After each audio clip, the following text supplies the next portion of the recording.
우리 수진이는 스스로 죽지 않았습니다. 경미는 수진의 유골함을 가슴에 안은 채 조용히 장례식장을 나섰다.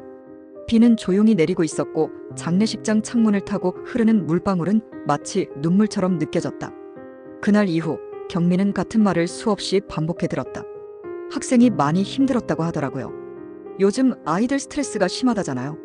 유서도 없고 CCTV에도 이상한 점은 없었다니까. 그러나 경미는 믿지 않았다. 그 아이는 죽음을 준비하던 아이가 아니었다. 딸 수지는 누구보다 강했고 누구보다 밝았고 누구보다 경미를 사랑했다. 그녀는 사랑받으며 자란 아이였고 삶을 버릴 이유가 없었다. 그리고 무엇보다도 사고 당일 그녀는 수진과 통화를 했다. 딱 17초간 이어졌던 그 통화. 말끝이 떨렸고 수진은 마지막에 이렇게 말했다. 엄마, 나 오늘 무섭다. 그게 마지막이었다. 병원에서 마주한 수진의 시신. 건물 옥상에서 추락한 흔적. 손엔 핸드폰이 꽉 쥐어져 있었고 주변에는 누구도 없었다. 사람들은 사고라 했다. 어떤 이는 극단적인 선택이라 말했다.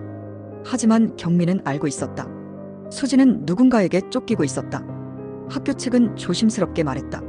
최근에 아이가 누군가에게 협박을 받았다는 말이 있었어요.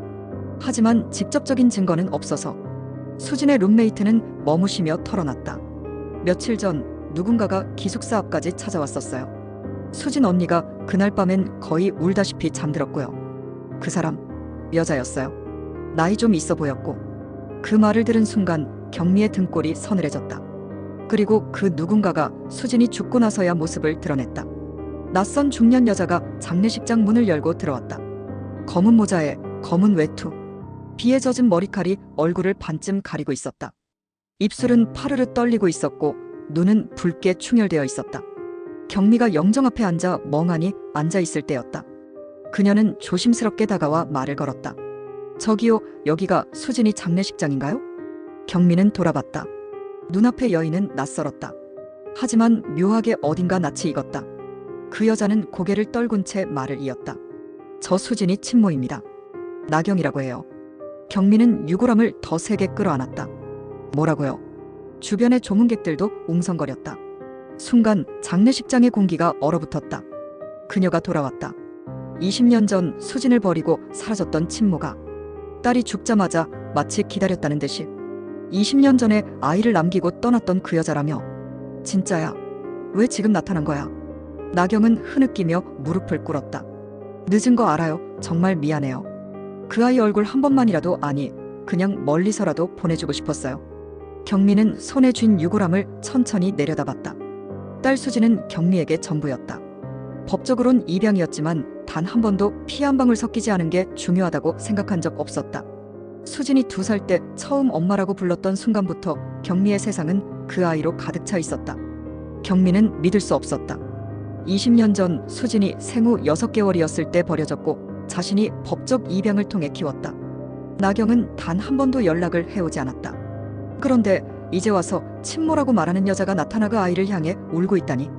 그 모습은 어쩌면 참회 같기도 했지만 경미의 직감은 꺼림칙한 한기를 느끼고 있었다. 왜 지금이에요? 경미는 낮고 차가운 목소리로 물었다. 왜 이 아이가 세상 떠난 지금 이제야 와서 친모라고 말하죠? 나경은 울면서 말했다. 늦은 거 알아요. 정말 미안해요. 보고 싶었어요. 그런데 용기가 안 났어요. 수진아, 엄마가 왔어. 엄마가 너무 늦었지. 미안해. 정말 미안해. 그날 밤 장례식장에 혼자 남은 나경은 영정 앞에서 혼잣말처럼 중얼거렸다. 이제 됐지? 엄마가 왔잖아.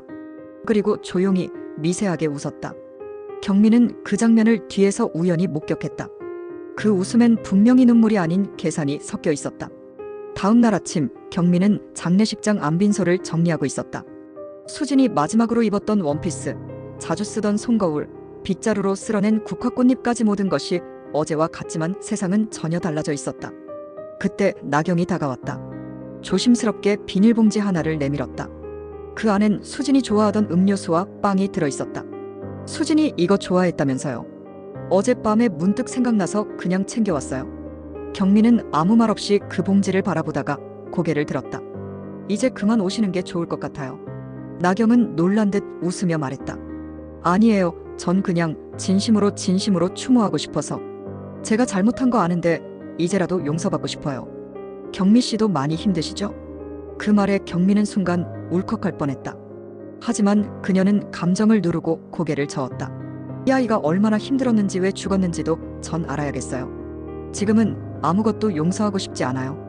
나경은 그 말에 잠시 말을 잃더니 눈을 끔뻑이며 한 발 물러섰다. 그러다 작게 중얼거렸다. 그래도 전 그 아이 낳은 사람이에요. 그 아이가 엄마를 찾지 않았을까 그런 생각 많이 했어요. 경미는 미세하게 떨리는 눈으로 나경을 바라보았다. 그녀의 표정은 여전히 울고 있었지만 그 눈빛은 마치 누군가를 설득하는 사람의 그것과 닮아 있었다. 그날 오후 경미는 수진의 방을 정리하다가 서랍 속에서 수첩 하나를 발견했다. 수첩 마지막 페이지에는 삐뚤빼뚤한 글씨로 이런 말이 적혀 있었다.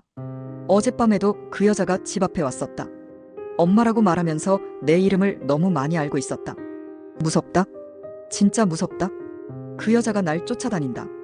경미는 수첩을 쥔 손을 떨며 뒤늦게 자신이 느낀 불안이 현실임을 깨달았다. 그리고 동시에 나경이 보인 그 친절함, 눈물, 애도 모두가 연기일 수 있다는 생각에 등골이 서늘해졌다. 며칠 후 경미는 수진의 핸드폰을 경찰에 제출하고도 마음이 편치 않았다. 딸의 죽음이 단순한 사고나 극단적 선택이 아니란 확신이 점점 굳어져 갔기 때문이다. 그날 오후 집 초인종이 울렸다. 문을 열자 나경이 또 서 있었다. 이번엔 손에 조그만 상자를 들고 있었다. 수진이 어릴 적 입던 내복이 있었는데 혹시 이거라도 드릴 수 있을까 해서요. 제가 가지고 있던 유일한 아이 물건이에요. 경미는 그 물건을 받으며 속으로 생각했다. 이 사람은 어떻게 매번 타이밍을 알고 오는 걸까? 그날 밤 경미는 수진의 메일을 확인하기 위해 노트북을 켰다. 비밀번호는 다행히 익숙한 조합이었다. 하지만 로그인 직후 이상한 점이 눈에 띄었다. 최근 접속 기록 마이너스 다른 IP 접속지 서울 강북구. 경미는 수진의 노트북을 누군가 이미 들여다봤다는 사실에 등골이 오싹해졌다. 그녀는 다음 날 조심스럽게 보험사에 연락했다. 수진 이름으로 가입된 보험이 있었는지 문의하자 담당자는 당황한 듯 답했다. 네, 6개월 전 변경이 있었습니다. 보험금 수령인을 친모나경 씨로 수정하셨더라고요. 뭐라고요? 경미는 충격에 말이 나오지 않았다. 그 변경은 본인이 한 게 맞다고요? 네. 위임장과 신분증 사본 제출하셨고요. IP 기록도 저희 쪽에 있습니다. 경미는 그날 밤 경찰서를 찾았다. 수진이 숨지기 2개월 전 누군가가 그녀의 이름으로 보험 수령인을 바꿨다는 것.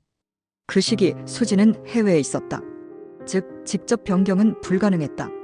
그리고 며칠 후 경찰로부터 온 연락. 보험 변경에 사용된 IP 나경 씨 집 주소로 연결됩니다. 경미는 손에 쥐고 있던 수진의 수첩을 다시 펼쳤다. 거기엔 또 다른 문장이 남겨져 있었다. 그 여자는 내가 가진 모든 걸 알고 있었다. 내 이름, 내 번호, 내 학교 그리고 내 비밀번호까지. 경미는 손등으로 눈물을 훔쳤다. 그리고 다짐했다. 이건 단순한 사고가 아니야. 이건 이 여자의 계획이었어.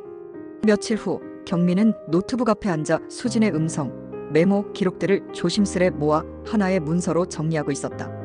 타이핑하는 손이 떨렸지만 그녀의 마음은 단단했다. 이제는 이 모든 진실을 세상에 보여줘야 한다고 결심했기 때문이다. 경미는 수진이 남긴 다이어리, 음성 녹음, 보험 변경 자료, 그리고 수진의 친구가 증언한 문자 내역까지 엮어 PDF 파일을 만들었다. 그 제목은 단순했다. 내 딸은 스스로 죽지 않았다 기록으로 남긴 진실. 그 파일은 익명 고발자 계정으로 여러 언론사와 인터넷 커뮤니티에 배포되었다. 그리고 불과 몇 시간 만에 댓글 수천 개, 조회수 수십만 건이 달리며 순식간에 화제가 되었다. 뉴스 속보. 20대 여대생 극단 선택 사건, 친모의 보험 변경 정황 드러나 경찰, 재수사 착수.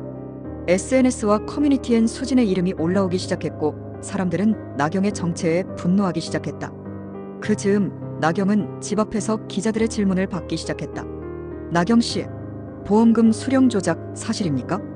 딸이 극단적 선택하기 전 협박했다는 정황에 대해 어떻게 생각하십니까? 나경은 처음엔 모두 오해라고 대응했지만 점점 당황하는 기색이 역력해졌다. 그러다 결국 그녀는 한 기자의 마이크를 내리치며 소리를 질렀다. 그 애는 나한테 와야 했어. 내 딸인데 왜 저 여자가 데리고 살았는데 다들 모른 척해. 난 나았다고. 그 장면은 그대로 생방송으로 중계되었다. 그리고 사람들은 확신하게 되었다. 이 여자는 자신이 나왔다는 이유로 모든 걸 빼앗으려 했다. 경미는 조용히 카페 한쪽에 앉아 그 생방송을 지켜봤다. 커피는 식어 있었고 손은 떨렸지만 그녀의 표정은 담담했다. 이제야 세상이 조금씩 진실을 보기 시작했으니까. 그녀는 조용히 중얼거렸다. 수진아, 이제 너를 지켜줄게.